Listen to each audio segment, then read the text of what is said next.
Were you under the impression that you could never get a good photograph off a camera phone? Think again, and look and see what I did with this image that I took with my iPhone. I first copied the file from my iPhone onto a folder on my hard drive. I then opened the file in Adobe Photoshop. First things first, lens corrections.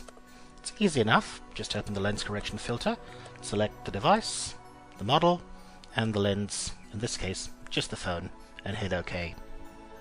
The next operation was to resize the canvas. Now, this is simple enough using the canvas size tool. I typically use my canvases based on the golden ratio, so essentially take a dimension and factor it by 1.618, which is the golden ratio. Now, because this image is somewhat off-centered, I've decided to align it to the left because it is currently right-weighted. Now, I needed to balance this image out on both sides. Now, to do this, I took a selection of the void space on each side, applied a little bit of feathering, and then applied the content aware scale tool. This essentially stretches the content, but it doesn't deform it noticeably and does it very gracefully. So it's just a matter of creating a couple of layers on either side and balancing the image out. Now that we'd created our void space on either side and balanced the image out, the next order of business was to go ahead and crop the image.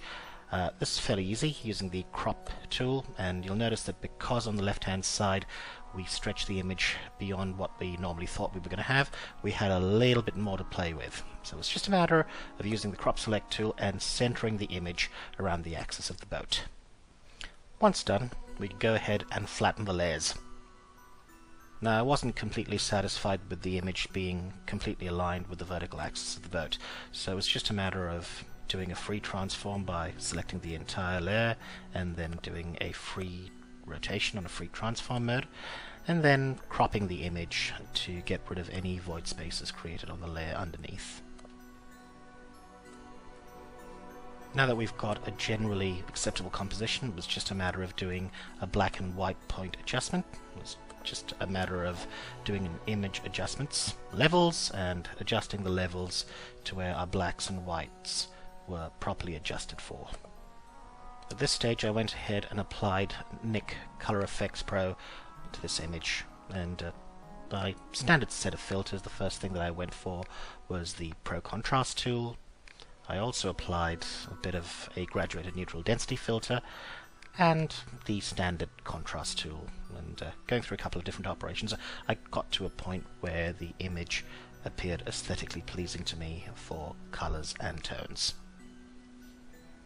Now it's just a matter of cropping the image, and because of the nature of the composition, I've decided that I'm going to go with a 2:1 ratio.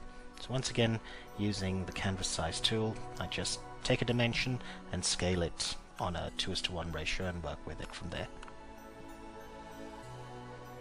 At this stage, I'm on the home stretch of finishing the image. I apply a bit of vignetting using Nik Color Efex Pro once again. And at this stage, this image is more or less ready. So I'm going to go ahead and flatten the image and save it as a JPEG. Now, as good a job as the Apple iPhone 4S does, this isn't a great image in terms of color. But sometimes very average color prints can look pretty good when they're converted to black and white.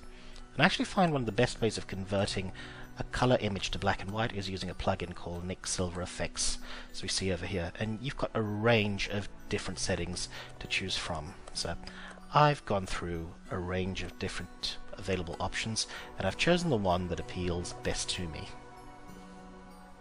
And at this stage I was ready to save the image. First order of business was to flatten it and then save it as a full quality JPEG image.